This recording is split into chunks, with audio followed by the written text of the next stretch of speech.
Les dirigeants africains projettent l'entrée en vigueur de la zone de libre-échange économique continentale pour juillet de cette année. Concrètement, les taxations douanières seront supprimées sur la plupart des produits à l'importation et à l'exportation.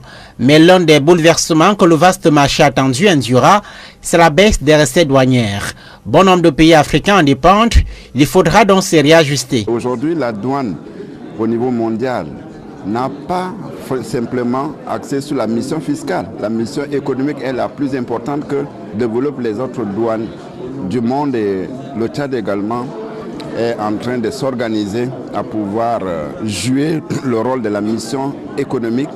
Et cette mission économique qui va jouer également l'attraction des investisseurs internationaux dans notre pays permettra de booster par rapport à cette perte que nous allons connaître, et que nous pensons que l'économie du Tchad va mieux se dresser avec la communauté sous-régionale. L'ambition est affirmée, le développement d'un marché continental est capital, le milliard d'habitants qui peuplent le continent est un atout. C'est important. Tout d'abord, on a vu qu'une fois qu'on fait les échanges entre les Africains, c'est qu'il y a tout d'abord l'économie des devises.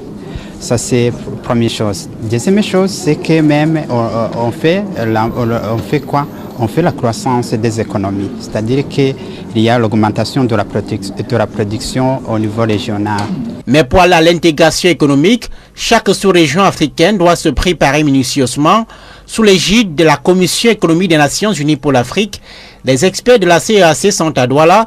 Ils doivent examiner et valider une dizaine de rapports, dont le rapport sur les mesures de défense commerciale. Quelles sont les mesures de défense que l'une des parties peut prendre? Ça peut être une suspension des importations venant de l'autre partie, mais sous certaines conditions. Autre document à examiner et à valider par les experts, l'étude de l'impact du démantèlement tarifaire africain pour l'Afrique centrale, celle sur la codification des régimes douaniers, entre autres. Des outils nécessaires qui préparent le chemin vers l'entrée dans la zone de libre-échange continentale.